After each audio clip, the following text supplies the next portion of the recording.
You're listening to Catholic Chicago. Ahead, the Archdiocese of Chicago brings you programs about the people, events, and issues that touch our lives. Welcome to Catholic Chicago.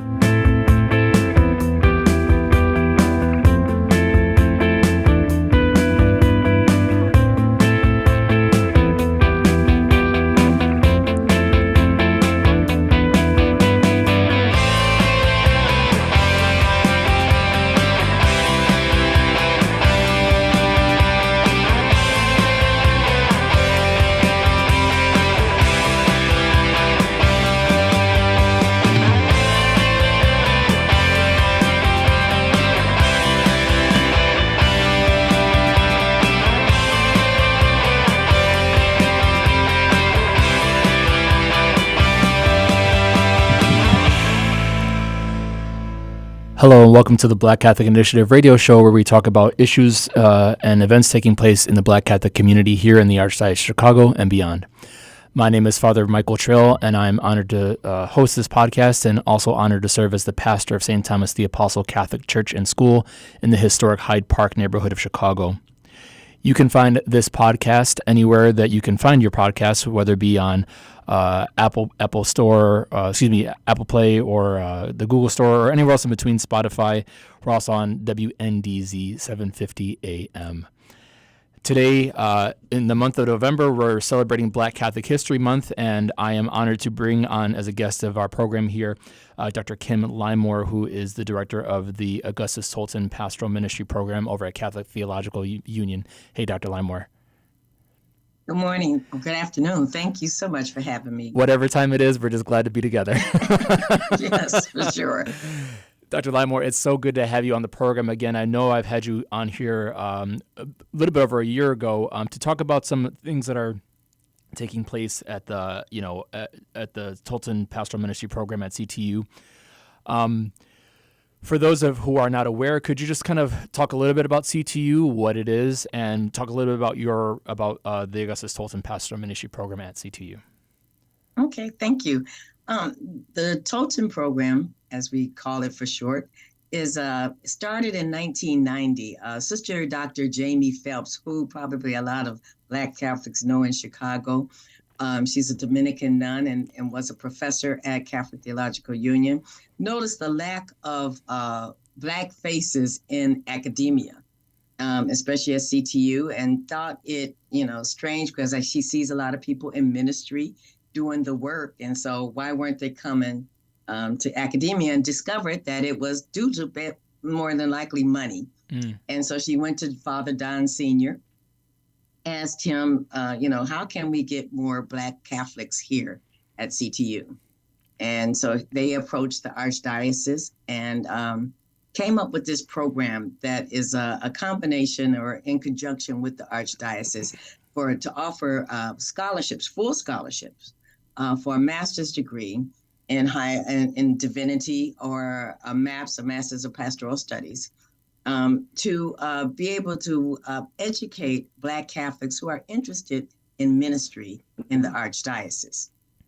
So once that started in 1990, and has been going strong since maybe over 30 years, and it's been 33. 33.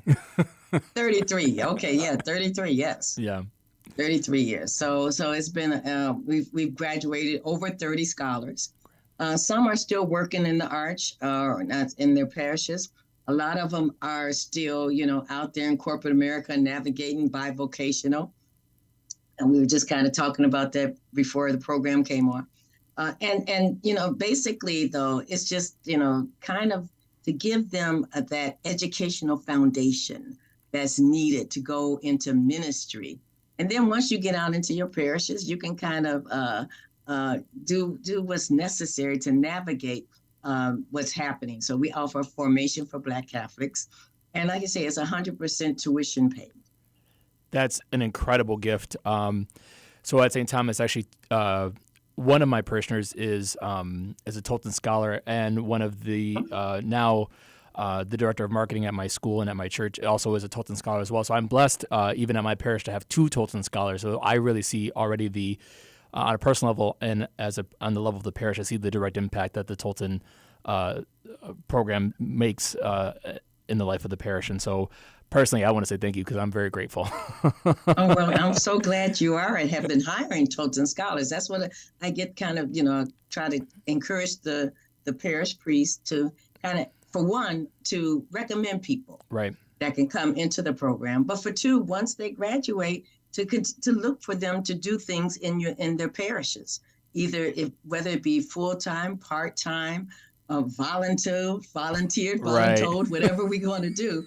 But they're educated and trained to do that, to lead prayer services and reflection services and all the different things that we're called to do. And we don't have to. It don't always have to be the ordained. Right. Exactly. Right. Because the thing is, as a church, we're all meant to be in this together. So it's not just on the role of the priest, but it's for all of us. We're all called to build up the kingdom of God, and all called to build up our parishes together, and to be able to have trained individuals who are steeped in theology, steeped in the Black Catholic experience and what it means to be authentically Black and truly Catholic. To be able to have that expressed is it's a benefit for the life of the church as a whole. Exactly. Dr. Limemore, tell me a little bit about some of the people, either now or historically, like where are these people coming from? Your Tolton scholars. Talk to me a little bit about, share some of their journeys, or what in your experience as director of the program, what are some of been the things that have prompted someone to consider going to the Tolton Pastoral Ministry program? Sometimes, I kind of, try to recruit folks, especially younger people that are interested and might not necessarily be thinking about going into ministry. Like Kianda, I met her. I knew she was active in ministry, but, just had to kind of had that one-on-one session with her to talk about what she could do as a Tolton scholar. Sometimes it's people that are, ending maybe one career, wanting to go into a second career. Sometimes, Gardis, who's our only male, always looking for males, our only lay male, who is an IT professional, but loves history, loves church history in general, Black Catholic history, Black history. And so he eventually might go into education, teaching our high schoolers that need to have that information that he wants to share. And so he does Bible studies, but like I say, he just loves the history. We have a retired. She just graduated, but she was retiring as a teacher and wanted to do more into ministry. So that's kind of the second phase of career in her life. So it's just kind of various backgrounds. Like I say, trying to pull into anyone that's kind of currently working, or not necessarily working, but in ministry, active in ministry in their parish, just trying to pull them into, like I said, to learn about, Black Catholicism, Black Catholic experience. And so that, as one of my professors said, as I was sitting in class one day looking like, why am I here? And it's like he read my mind, and it's like, you have to learn the foundation before you can improvise. Absolutely. And so that was just, that was an eye opener for me.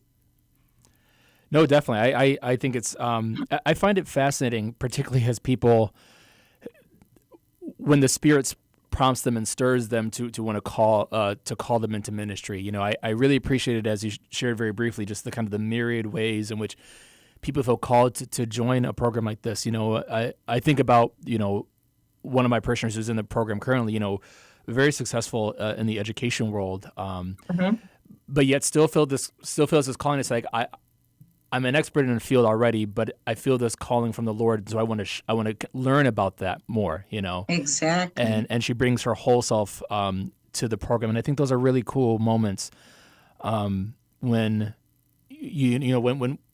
when we can see the Lord working on somebody and say, let's learn a little bit more about how the Lord is working in life and working in our culture and our experiences and our history and our pain and everything else in between, to be able to have that fleshed out in a way. Because I think, Dr. Limemore, you and I both know we both work at churches as our day jobs, and very often we get a lot of volunteers who do a lot of good things, but they do this volunteer work because they know it's the right thing to do. but to give them a foundation, a theological foundation, say this is why we're doing what we're doing because it's important for us. Exactly. Yeah. Exactly. And it's important that we learn the history. Right. I mean, when we talk about being authentically Black and truly Catholic, I did my talk last week at the revival on that, or even that particular being authentically Black. What does that mean? Right. What does that mean for us as Black Catholics? And why? Some people ask you, why do we have to be called Black Catholics? That's true. Right. Yeah. That's where we're situated. Right. And that's where our experiences come out of. Right. And what it's also too, and trying to discern what it means to be a Black Catholic, it gets expressed in so many different ways, in really beautiful and beautiful ways. And I think that's one of the benefits of a program like yours is you get to see the myriad of ways in which what it means to be truly Black and authentically Catholic, how that gets expressed. That just as God calls every single person individually to have a relationship with Him, God calls us exactly where we are, to be our true selves, to be truly Black and to be truly Catholic, no matter where we are in our context. And, I just want to mention, too, it doesn't have to be an all-Black Catholic parish. Yours is not. Right, exactly. It's very diverse. Right. And so, but you have Black Catholics situated all over the Archdiocese. Right. We had one that's up north that, she came from a predominantly white parish. But she started a Black Catholic ministry. Right. So it's just, it's amazing. And she's still involved, even though she's graduated, she's still involved in the things that we do at CTU, as part of the Tolton program. Great. Yeah. I'm good friends with a priest in Washington, D.C., and he's a good buddy of mine. And he and we often talked about how Black Catholics are going to save the church, right? Because we bring our authentic self and our spirituality no matter where we go. Whether it be in predominantly Black parishes or diverse parishes like myself, or like other Tolton scholars who are in maybe other parishes with other cultures as the dominant culture, to be able to bring your authentic self in all of your contexts, and to bring your authentically Black Catholic self in every single context, I think is it's a cool way to live. It's a very cool way to live. Exactly. Yeah. Exactly. And be accepted. I mean, obviously she was accepted, and so that makes all the difference in the world. Right. It's hard to be in spaces where you're not accepted, but to be in places where you are accepted, where you can be your authentic self is a real blessing. Exactly. Yeah. Exactly. Hey, so Dr. Limor, one more thing before we take a quick break. So talk to me a little bit briefly, just like how long is the program? What does it normally look like? Just kind of give me a rundown of what this program looks like. It's part-time. Usually now, most of my scholars go through MAPS for a MAPS degree. Some of them have one MDiv and one DMin. Okay. But they're pushing back on that now. So we just mostly offering MAPS. Sure. It's about 3 to 4 years part-time because, we have to work. Right. In a good paying job in order to live here in Chicago. I know that's right. And so, it's about 3 to 4 years. We do formation once a month. There's also a formation with the Archdiocese in Mundelein and in Mundelein at the St. Mary's of the Lake, Great. Which is part of the lay ecclesial ministry program. They've just changed the name, so don't get me to talk about whatever name that is right now. That's okay. But so it's the lay ecclesial ministry program. So they do workshops there. So that by the end, not only are they graduating for one with a degree, a MAPS degree, they will. Excuse me, but also they will get a degree, kind of a certificate, or be known or be certified as a lay ecclesial minister in the Archdiocese of Chicago. That's awesome, and to be a lay ecclesial minister means that they've been commissioned by the bishop to share in that good work of building up the kingdom of God, and so to be able to have that as I mentioned earlier, that foundation is really, I think it can be transformative for the entire church. Exactly. Yeah. Exactly. So good. So Dr. Limor, we are up for a quick break to hear about all the great things that are taking place in the Archdiocese of Chicago, and we're going to come back to continue our conversation. Okay, thank you.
It will be a special night to remember on Friday, December 1st at Catholic Charities 2023 Spirit of St. Nicholas Ball at the Chicago Hilton.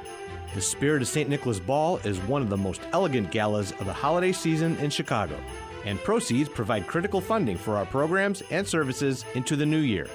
Gather your families, friends, and work colleagues for an extraordinary black tie event to celebrate the Christmas season. Enjoy an opening reception, gourmet meal, and live entertainment courtesy of the Ken Arlen Orchestra, all in support of Catholic Charities. Don't miss this special night for a great cause on Friday, December 1st. To purchase tickets and learn about sponsorships for the Spirit of St. Nicholas Ball, visit CatholicCharities.net or call 312-948-6864. That's 312-948-6864.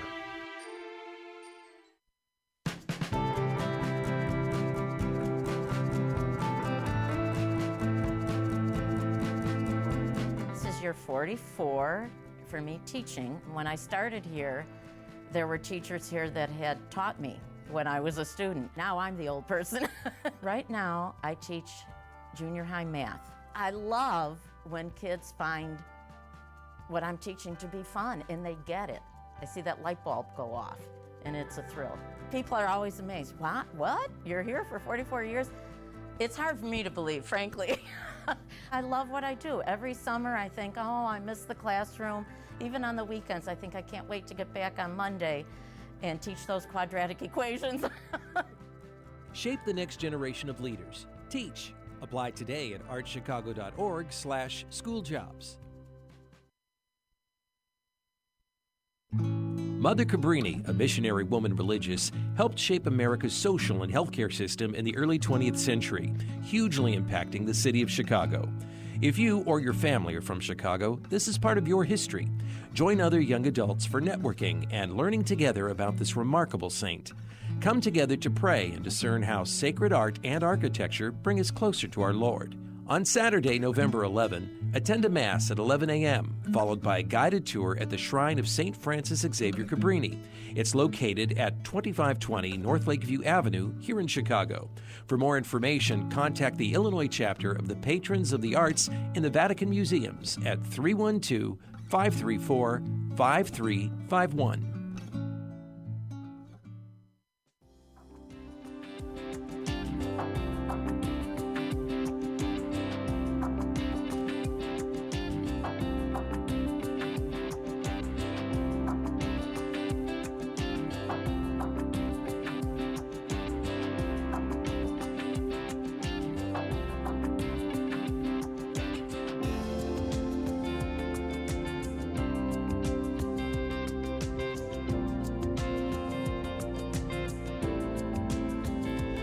And we're back with Dr. Kim Limor, who's the director of the Augustus Tolton Pastoral Ministry Program here over at Catholic Theological Union in the Hyde Park neighborhood of Chicago.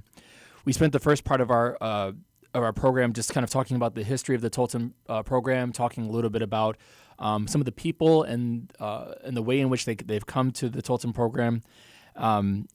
But now I want to transition a little bit, Dr. Limor, just to hear a little bit more about an event that's going to be taking place on November 15th. So I'd love for you to share with the people all about that. Sure. On November 15th, we're going to host the Fire This Time. It's an evening of prayer and reflection honoring Black Catholic History Month. The Fire This Time is a resource book or source book, I don't know, that came out earlier this summer. And GIA approached us about hosting this event with M. Roger Holland, who is one of the authors, as well as Kim Harris. M. Roger Holland will be in person. Kim Harris, since she's in California, will be virtual. And potentially Ron Harbor, who used to be in Chicago, and he wrote the foreword. I would also have a young person on just sharing their journey about, what it means for them to be Black and Catholic here in the Archdiocese, and maybe some challenges, like sometimes when they have been seen and been affirmed, and when they haven't been and not been kind of invisible to some of us elders probably. And so just kind of talking about that. And then we're going to just end with an uplifting prayer service as we celebrate Black Catholic history.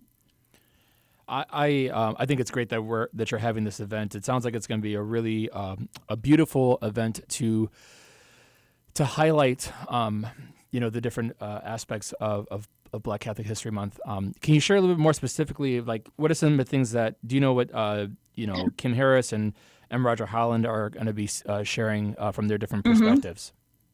I think a lot of the things that they're sharing is how this source book came about. Okay. Because it has a lot of different, I've even used it for preparing a prayer for the network a few weeks ago. And one of the prayers was based on a piece that Brian Massengale had written prior to the inauguration of Biden, President Biden. And so it was just, so I just kind of used some of that. You can use it for different things. There are a couple of pieces in there, like litanies. Great. That can be used for those that are doing liturgy. There's music that I can say M. Roger Hardland has written, and also Kim Harris also is a liturgist, well-known liturgist. So we just kind of combining some of the things out of this book and showing people how this can be used. Also, Kate Williams, who is a CTU grad and works at GIA, who kind of initiated this project and what she was seeing out there. And GIA is the ones, in case and you might not, or some people might not know this, they produced the Black Catholic hymnal back in the day. That's right, yeah, and they came out with the second edition a couple years ago, and it is the standard bearer of Black Catholic music in the United States, hands down. Exactly. So it's just a question, just trying to talk about, some of the things that are in the book, how we could use it. There's a litany of saints and saints in waiting. We have 6 Black saints that we're calling saints already. Right. We're just calling that right now, but that are in line for sainthood. And also there's intercessions for Black bodies that we're going to use. Great. And behind the backdrop of hush, somebody's calling my name. So those kind of things is in this resource book. Afterwards, we'll do, of course, a book signing with M. Roger Holland, right, so that people can use this in their ministry in the churches. Dr. Limor, what I really appreciated about the event that you're having and the source book that it's promoting is that it brings a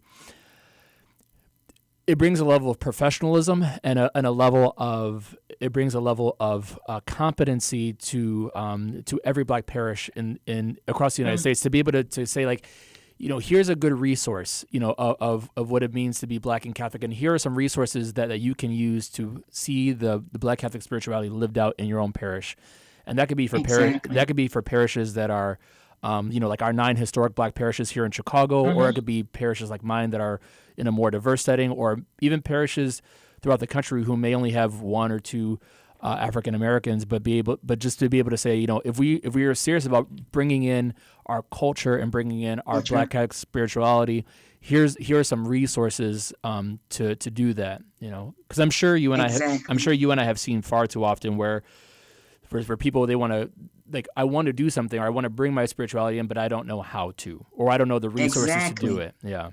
And you don't have to reinvent the wheel. Exactly. I mean, there's resource books right out there for you. So definitely, this is a good resource book to be used.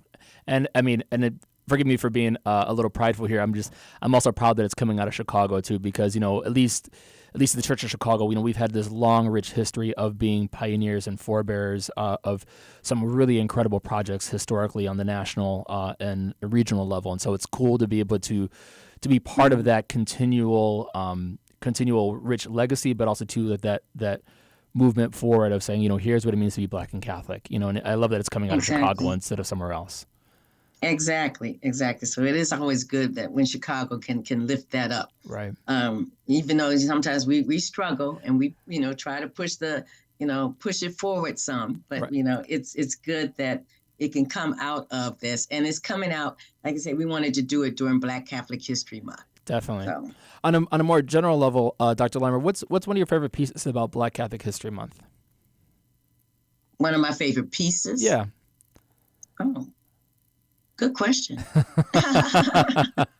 I think especially in the last few years, we've been starting to push or enlighten people more on the 6 people that are up for sainthood. Yeah. And just that being able to teach that teach what their background was, and most of them probably wouldn't even want to be saints. And we're the ones that are really pushing them to be saints. So I think that has kind of come out of kind of been happening during Black Catholic History Month. That and it's not only Black parishes that want to learn about that. Right. One time, a few years ago, I did a piece with a parish in Texas, and they said we just want to, we want to learn about these saints that are the saints to be, right, that are there being lifted up. No, that's I would definitely agree with you. I appreciate the word I'm going to use is intentionality. I really appreciate the intentionality around Black Catholic History Month, where we can really be intentional, just to say, okay, yes, this is steeped into our bones because of it's who we are, but let's be really intentional about how we learn about our Black Catholic faith and the pieces of it and our history and where we've come from. There's only a few times throughout the year, I think, when we're really intentional about that learning and that experience. And so I really enjoy Black Catholic History Month myself, and it's a good opportunity for people to really be intentional in learning about our culture and our faith and how they come together in maybe ways that they wouldn't happen other times throughout the year. But that's just even like, Black History Month. Right. Actually, we're Black 12 months a year. I know, so that's right. We really need to be intentional. Right. Those 12 months and just learn a little piece. I mean, sometimes it's, you can't get it in because, we have Thanksgiving, getting into Christmas. Then, if it's Black History Month, then we're going into Lent and Ash Went and all of that other stuff. And so we just need to be intentional all the time about our Black history, Black Catholic history. Absolutely. Yeah. There's a, not to, I don't want to get us in trouble, but I know there's a very famous fast food joint that says Black 365, and so we want to be Black 365 days out of the year, exactly. and be proud of that. Be proud of our Black culture. Be proud of our Black faith, our Black Catholic faith, and see it expressed every day of the year. But it's also very nice though for parishes that don't live in that every day of the year to have some dedicated time to learn about that. Exactly. And I forgot to mention that our event on November 15th, which starts at 5 p.m., is also going to be streamed. Oh, perfect. That's great. So it's online, because I know not everybody can get there at 5 o'clock. Right. Or, time change, older people. And it gets to dark be out. able to offer it. I mean, I've been having people across the country sign up. Great. So great.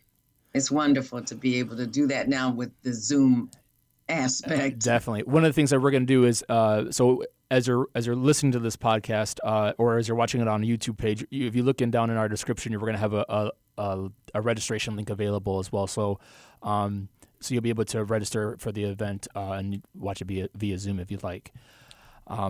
Dr. Limor, we're getting ready towards the end of my time, but it is November, and as you mentioned, Thanksgiving is coming up.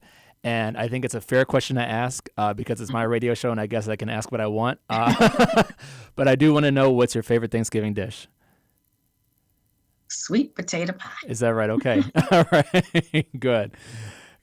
So I just want to say, Dr. Limor, thank you so much for being on the program here today. Thanks for sharing the great things that are taking place at CTU, and particularly with the Tolton ministry program. How wonderful it is that through your work and through the work of CTU, we're able to bring up Black Catholic leaders for our church, where we can be proud of who we are and every single aspect and facet of our faith and of our culture. So on behalf of all of us here at the Archdiocese of Chicago, may God bless the Archdiocese, and may God bless all the good work that takes place in the Black Catholic community. God bless you all.